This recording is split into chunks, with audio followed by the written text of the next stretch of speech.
Episódio 6. O Misantropo.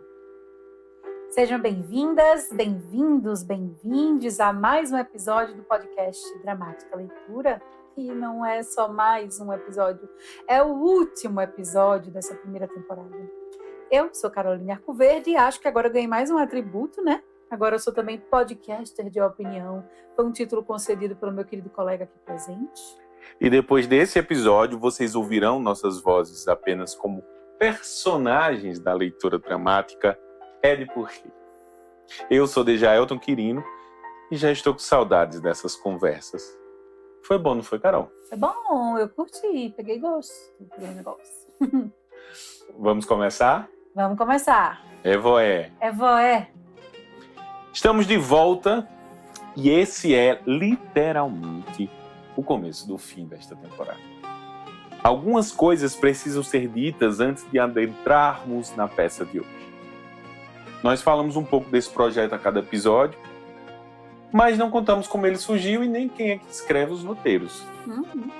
Caroline Arcoverde e eu, Dejaelton Quirino, somos escritores, roteiristas e dramaturgos.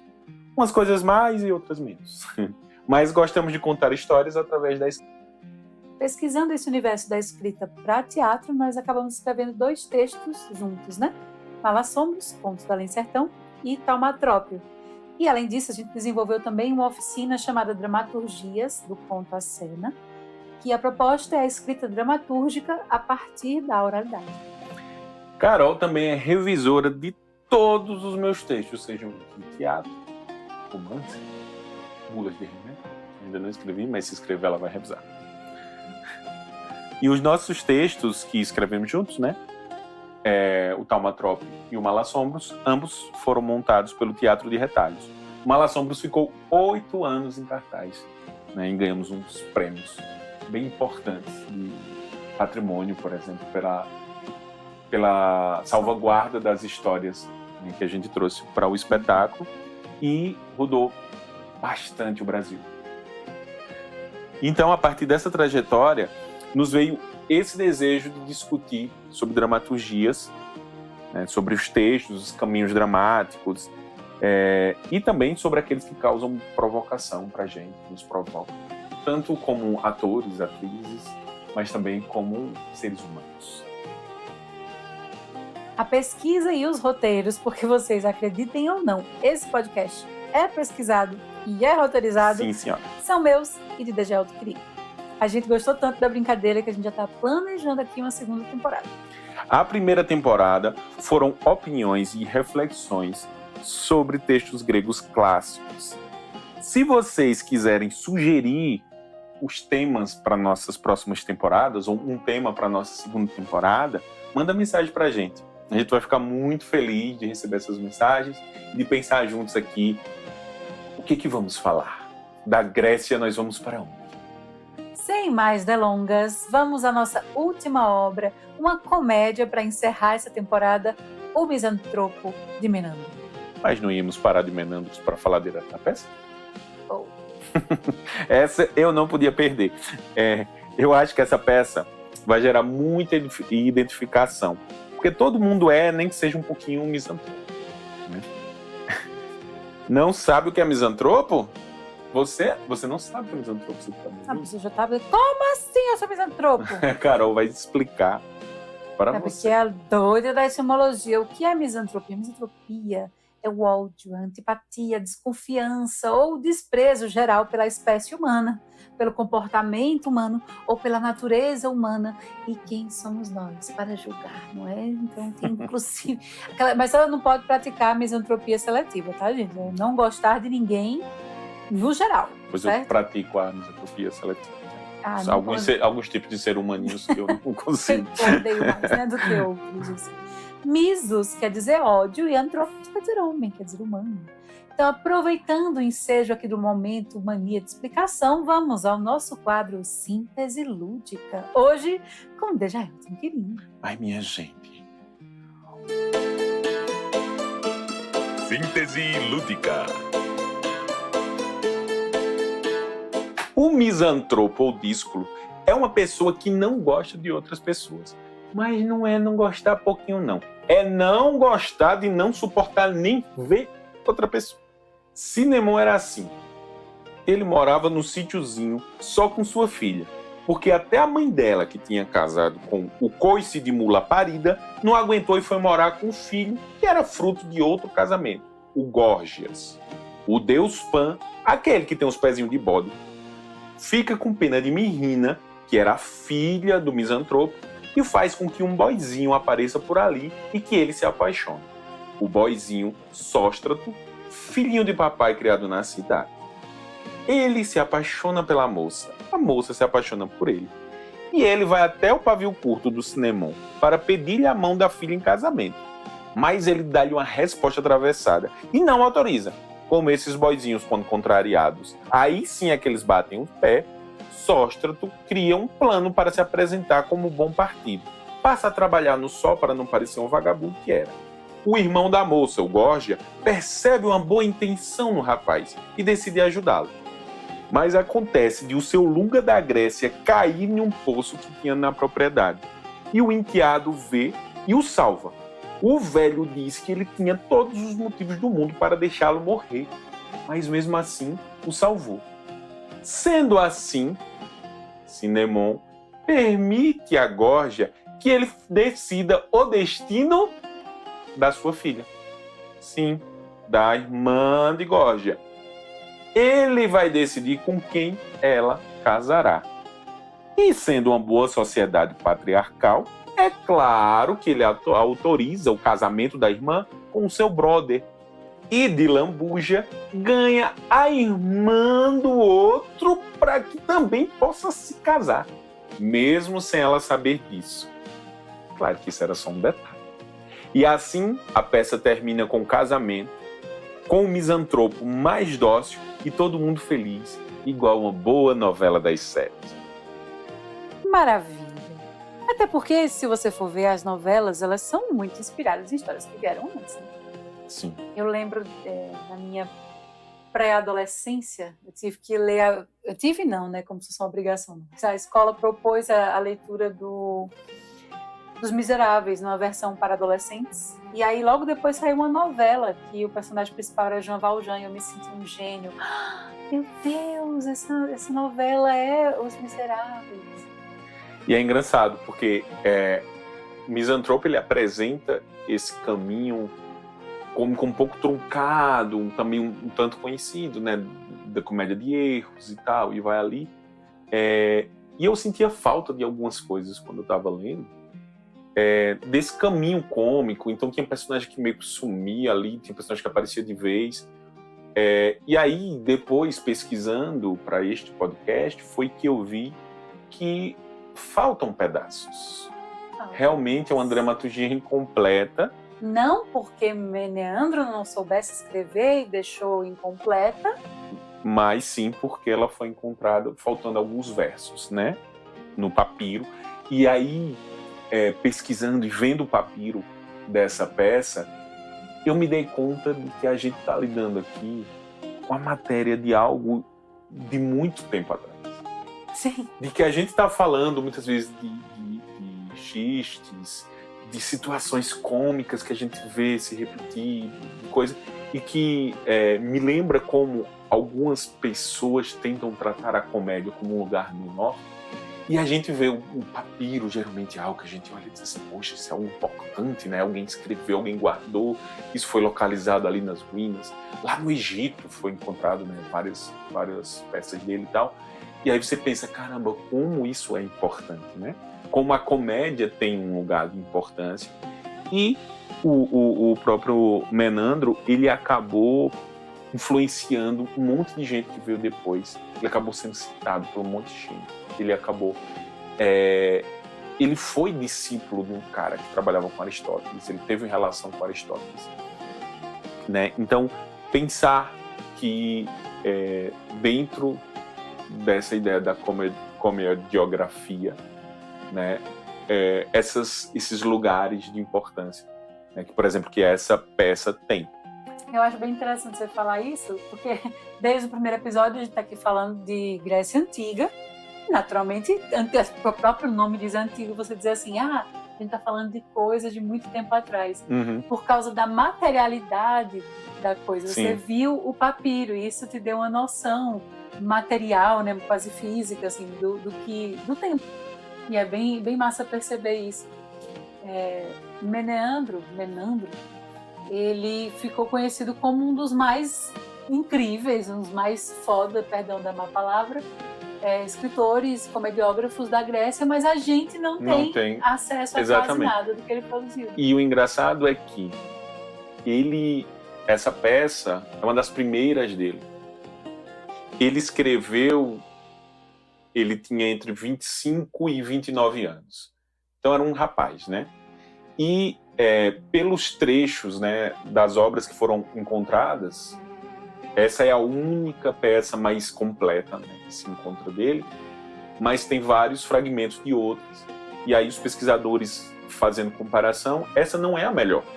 Não é a melhor peça dele, não é a mais interessante, não é a mais madura, né? Ele está no começo, ele escreveu mais de 100 peças cômicas. Então ele tinha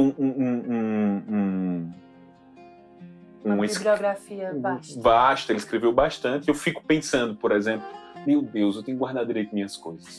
Porque eu fico pensando, tem umas peças assim, que você escreve, que você diz assim, tô começando, não sei o quê, tem uma coisa assim, vou fazer como exercício. E eu fico pensando, meu Deus, se forem essas que ficarem para a posteridade, alguém vai dizer assim, nossa, era isso que ele... Sabe? Então é importante ter esse cuidado, como você guarda o seu material. Primeiro que eu fico pensando, Jesus, estou velha. Um homem de 25 anos, eu digo que era um rapaz. Era um jovem, um mancebo, né? E a título de curiosidade, aqui mais um momento de cultura inútil, de saberes que não sabe para que vai servir, mas sempre serve. No século XVII, Molière... Olha, mais uma vez ele, hein? Olha, ele voltando, falando, é impossível falar de comédia de alguma forma se não remeter a Molière. Molière escreve O Misantropo, que trata de quê? De um camarada que não gostava dos coleguinhas, porque achava que as pessoas eram hipócritas e resolve se retirar para o interior, né? Vai morar num sítio e tal. E aí a gente pode, com nossos olhinhos contemporâneos, dizer, poxa, ele fez uma versão. Ele escreveu a versão dele da peça do Menandro, mas ele não conhecia a peça do Menandro. Não conhecia? Ele não conhecia a peça do Menandro. Por que ele não conhecia? Porque ninguém conhecia. Estava dentro dessas peças, dessas obras perdidas, que só foram encontradas nos anos 50, na escavação lá no Egito. Então, a gente pode pensar que é uma figura arquetípica essa do misantropo, né? E já estava ali no imaginário coletivo. Do grosseirão, do carrancudo, né? Mas também a gente pode pensar que talvez Molière tivesse encontrado, escondeu, entendeu? Para que parecesse que foi ele que criou. Pode Molière ser. também não é fluxo. Aqui fofocas, não só fofocas, difamações de figuras históricas. E aí eu fiquei pensando nisso, né? De como a figura do misantropo, essa figura cômica, ela vem se repetindo na cultura pop, em várias figuras, principalmente esse velho misantropo. Aqui no Nordeste a gente tem muita figura do Seu Lunga, que é esse velho ignorante que antes de você dar uma patada nele, ele já vem com o coice preparado. No nosso espetáculo, na nossa peça Malassombros, que a gente falou, né, coincidentemente, a gente tem essa figura, que é essa Jorge Corme de Lira, inspirada num senhor misantropo real, que mora aqui na zona rural de Arco Verde. E também dessa figura que é conhecida pela grosseria, que é conhecida pela ignorância, mas que por ações de gentileza, de vulnerabilidade, de inocência de outros personagens, acaba se revelando uma pessoa muito amável, tipo aquele filme O Pior Vizinho do Mundo, né? O Sr. Wilson, das nossas infâncias, aí de Denis o Pimentinha. Então são essas figuras, aquele cara de Up. Sim, o que é? E aí eu fico pensando, o que é que a misantropia esconde? Será que realmente uma rabugice? O que é que essa rabugice esconde, né? Que ferida é essa que se abre no coração, principalmente essas figuras masculinas, né, em geral? Todas essas que eu falei são homens, né? Sim. Ou também será que a gente tem, olha, vou problematizar, roda, eu problematizo. Todo esse estudo sobre a literatura clássica grega me faz pensar nessa coisa do gênero, não tem como. Por que a gente é tão permissivo com a grosseria dos homens? Uhum. E aí a gente pega essa coisa também, assim, que no resumo lúdico, eu falo um pouco, né, desse final que, para mim, tem um pouco desse lugar do machismo estrutural, né? Que a gente permite que esses homens sejam grossos, como se eles tivessem o direito de ser, e o direito de dizer às mulheres onde é o lugar delas, o que elas fazem, o que elas não devem fazer. Até o final, né, da peça, que mesmo ela estando apaixonada, né, pelo boyzinho, através de Pan, também é uma coisa ali, né, a ser discutida, é um cupido com pé de bode, eles decidem, quem decide, autoriza o casamento é o irmão dela, através da autorização do Cinemon, né, que diz, não, já que você me salvou, você pode dizer o que é que sua irmã vai fazer. Como assim? O que é que tem a ver? Mas isso é clássico nas histórias. A mulher cara, é um prêmio que você sim, ganha por alguma ato alguma que você coisa fez, e tal. heróico, né? Que é a mesma coisa de Jocasta, né, que acaba servindo ali de prêmio para Édipo. Então, as histórias que a gente conta para nossas crianças. Ah, um príncipe foi lá, a menina estava dormindo, ele Ele- deu um beijo nela e casou com Exatamente. ela. É doentio. A mulher é um prêmio. que E você o ganha. pior que o irmão vai... O boyzinho, na verdade, quando ele recebe a mão em casamento, ele fica tão feliz que ele decide dar a mão da irmã para o irmão. A que vai ser broderagem, é isso aí, né? Sabe? E é isso. Esse lugar é muito complexo. Eu tinha ficado um pouco com esse final, assim, né? Meio... Por conta disso e por conta também dessa coisa, meu Deus, Ex Machina, assim, ele fica bonzinho. Não é tão rápido, tem um caminho ainda ali, os criados vão lá e provocam ele, levam ele pro sol à força, porque ele tá lascado que caiu no poço, então eles vão lá e dizem, você vai ficar bacana ou você vai ficar aqui só? Então existe uma forçação ali para ele, mas eu tinha ficado um pouco nisso. Só que depois fui pesquisando, vendo outras coisas e refletindo sobre algumas falas, e tem uma fala que a gente vai ouvir que trata dessa coisa da dor, como a gente muda a partir da dor, né? E como o entendimento do misantropo era de que as pessoas são más, as pessoas não são merecedoras do convívio dele. Ele não queria conviver com as pessoas, não é só porque ele não gostava das pessoas, é que ele tinha um julgamento em relação às pessoas. E que a partir da ajuda que ele tem do poço, né, para sair do poço, ele passa a repensar isso, porque um cara que tinha todos os motivos para não ajudá-lo, ajuda. E aí ele passa a pensar, poxa, então a gente pode aturar as coisas, ou deve aturar os defeitos e as questões que cada ser humano traz, para que a gente possa ter momentos como esse. Em nome dos benefícios que a convivência E em nome também desse lugar de altruísmo, né? Então, talvez Ele achava que as mensagem. pessoas eram muito hipócritas, né? Que eram incapazes de uma ação boa, que Genuinamente. fosse genuína, que fosse descompromissada, desinteressada. E isso me remeteu um pouco Na Natureza Selvagem, que é um livro e também um filme biográfico. Sim. E aí o cara... Maravilhoso. É muito incrível, muito lindo, uma trilha sonora maravilhosa, recomendamos. E aí o cara resolve sair do convívio da sociedade porque ele é de uma família ali de classe média alta, e aí ele vê que é tudo muito de aparências, né? Ele se forma em direito e aí ele diz, não, vou me aventurar no mundo. Ele acaba indo pro Alasca, se retirar lá, fica lá sozinho. Ele acha que isso faz dele mais genuíno na experiência de humanidade dele.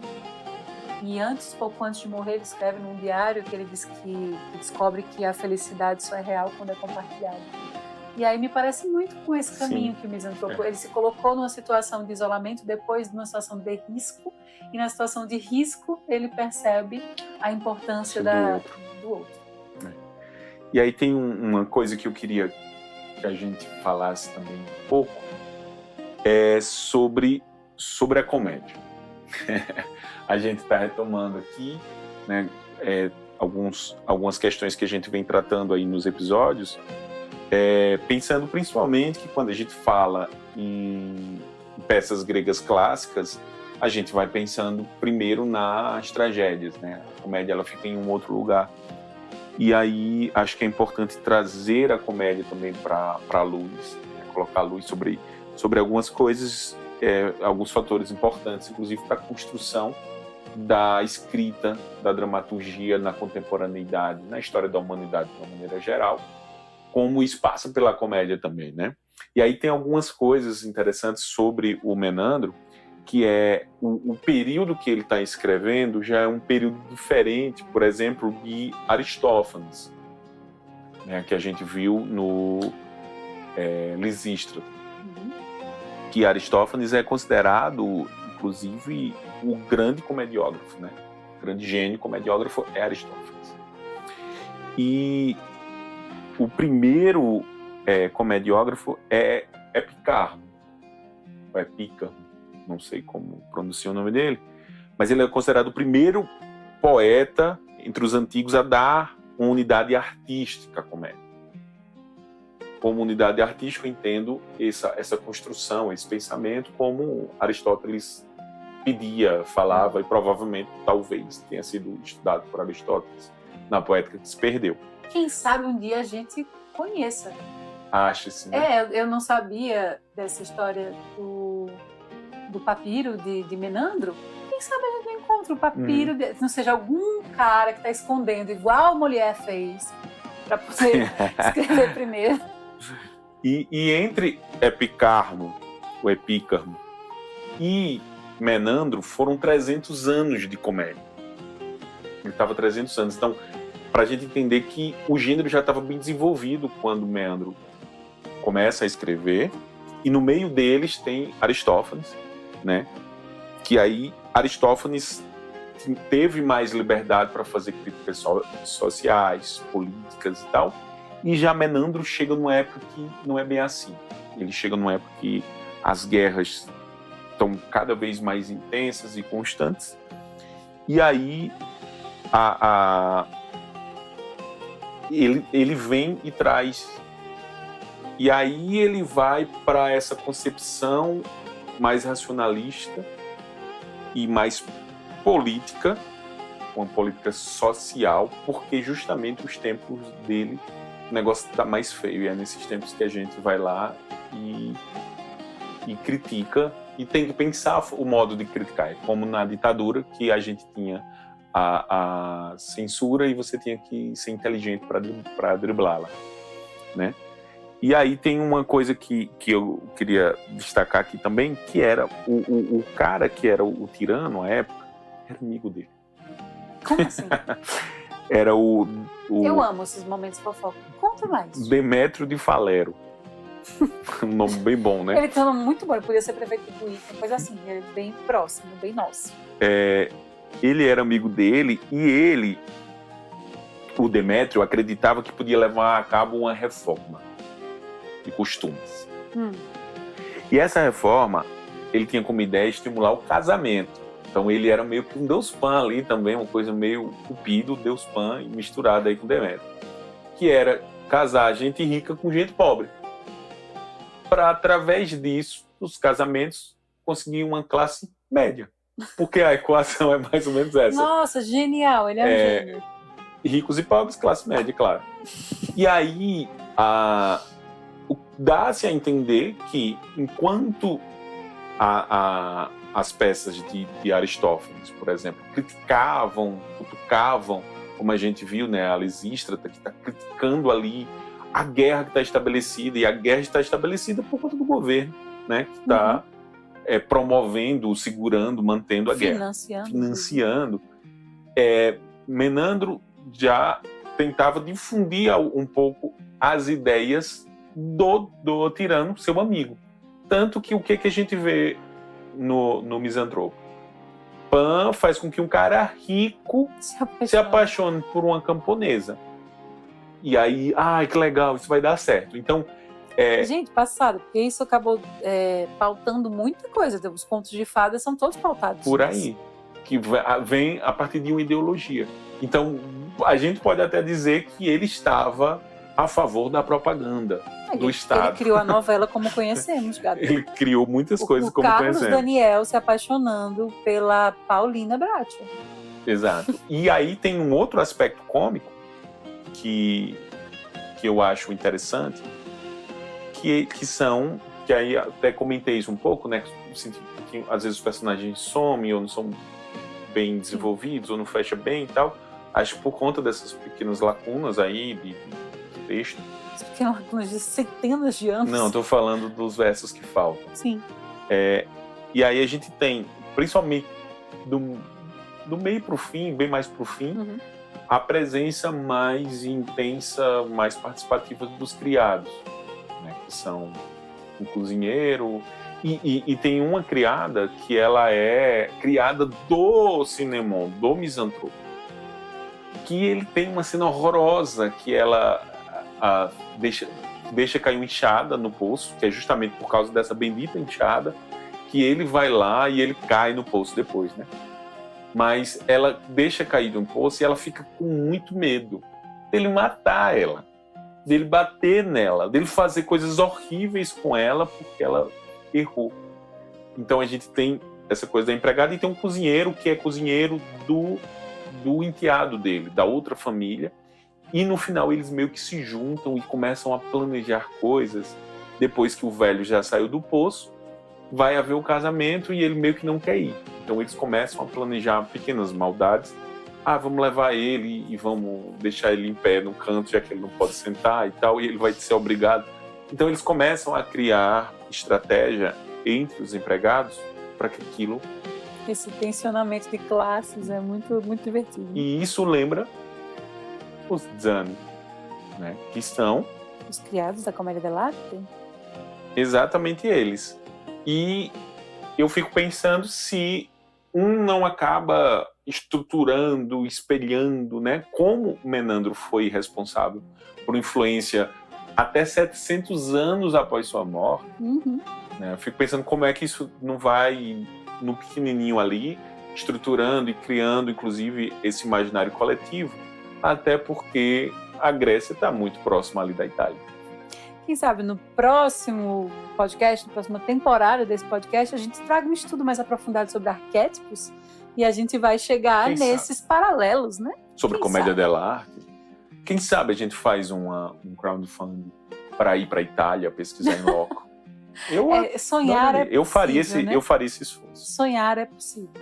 A gente podia fazer uma nova temporada de dramaturgia sobre Canavaccio, por exemplo. Pessoal, lá na Itália. Se o pessoal financiar, a gente vai pesquisar em loco. Ai. E é o começo do fim. Ou o fim do começo. É verdade, porque é o fim da primeira temporada. A gente é muito filosófico. Encerramos aqui a primeira temporada do podcast Dramática Leitura. Mas vamos lembrar que antes do fim ainda tem o bônus. Nosso 7º episódio é a leitura dramatizada de Édipo Rei, com as atrizes e os atores do Teatro de Retalhos. Pelas minhas pesquisas, tá, gente? Nada certo. Vocês percebem que a gente usa esse... Olha, não sei se foi assim, né? É o que eu pesquisei, tá? É o primeiro audiodrama do Édipo Rei no Brasil. A gente tem leitura dramática no YouTube, com a galera lendo e tal. Certeza que nem a Celso fez lá? Não fez. Não, assim, que eu tenha conhecimento, tenha chegado a mim, não tem. Então, a gente vai estar aí. Olha a responsabilidade, chegar nos ouvidos das pessoas aí como o primeiro audiodrama. Esperamos que você tenha se divertido como nós nos divertimos fazendo. Agradecemos a todas as pessoas que nos acompanharam até aqui.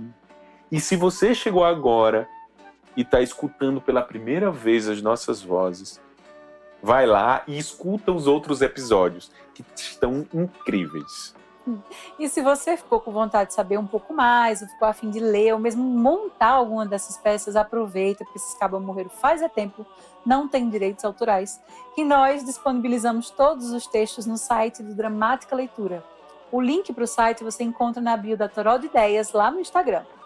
E ainda como indicação nossa, tem o site oficinadeteatro.com, que tem um acervo muito bacana de peças para download e que foram a fonte de boa parte dos textos que debatemos com vocês aqui. Se você curtiu o nosso Empreitada Dramática, compartilhe esse podcast com seus amigos, segue a gente através do @Teatro de Retalhos no Instagram, no YouTube, no Spotify. E se quiser conhecer outras produções, procura também @Toró de Ideias. E gostaríamos de indicar também para você seguir conosco o podcast Baú de Achados do Teatro de Retalhos, que é bem bacana. E também o audiolivro inspirado na peça Malassombros, Contos do Além Sertão. Onde tem isso? No @Teatro de Retalhos, você encontra lá o link na bio para acessar tudo isso diretamente no Spotify, pesquisando lá Teatro de Retalhos ou esses títulos que a gente falou. Você também pode entrar em contato com a gente pelo Instagram, @DejaeltonQuirino e @Caroline_Arcoverde. A gente vai ficando por aqui. Essa primeira temporada do podcast Dramática Leitura tem o incentivo da Lei Paulo Gustavo de Pernambuco, a produção da Toró de Ideias e o apoio cultural do Teatro de Retalhos. Até a próxima temporada. Até!